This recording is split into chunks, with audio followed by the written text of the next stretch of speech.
சென்னையில் என்னை பற்றி என்ன சொல்லியிருக்கா தெரியுமா? திமுக ஆட்சியில் கொரோனா வந்துச்சா, வந்திருந்தா கொரோனாவில் இவரே போயிருப்பார். என்ன திமுக ஆட்சியில் வந்து தான் போயிருப்பேனா? இன்னைக்கு பழனிசாமி பேசியிருக்கிறார். அப்படி வந்திருந்தா அந்த முதலமைச்சரே காணாத போயிருப்பார், இவர் அந்த கொரோனாவிலேயே போயிருப்பார்.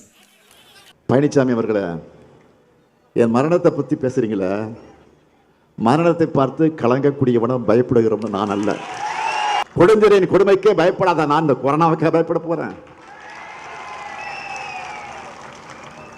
கொரோனா மேல எல்லாரும் பெரும் அச்சத்தில் இருந்தப்பவே அதுக்கான பிபி கூட அணிஞ்சுக்கிட்டு கொரோனா வாழ்வுக்குள்ள போனவன் தான் இந்த ஸ்டாலின். இதுவரை யாருக்கும் சொல்லாத இப்ப சொல்றேன். இப்படி நான் கொரோனா வார்டுக்குள்ள போக போறேன்னு யாருக்கிட்டே முன்னாடி சொல்லலை.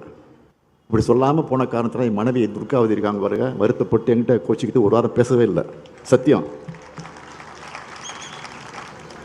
மக்களை காக்க எந்த அளவுக்கு துணிச்சலாக செல்லக்கூடியவன்.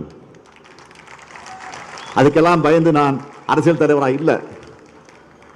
பழனிசாமியோட கீழ்த்தரமான பேச்சை கேட்ட பிறகு என்னுடைய வருத்தமெல்லாம் என்ன தெரியுமா?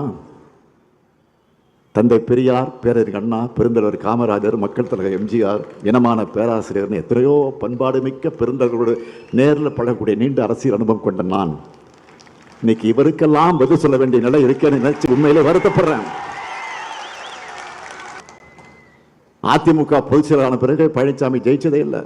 அவர் பொதுச் செயலாளரான பிறகு எங்கேயாவது ஜெயிச்சிருக்காரா?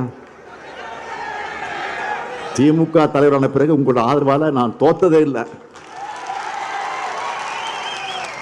பாஜக தமிழ்நாட்டுக்குள்ள கொண்டு வர நினைக்கிற அடிமை பழனிசாமிக்கு தமிழ்நாட்டு மக்கள் கடுமையான தண்டனை இந்த தேர்தலில் கொடுக்கணும்.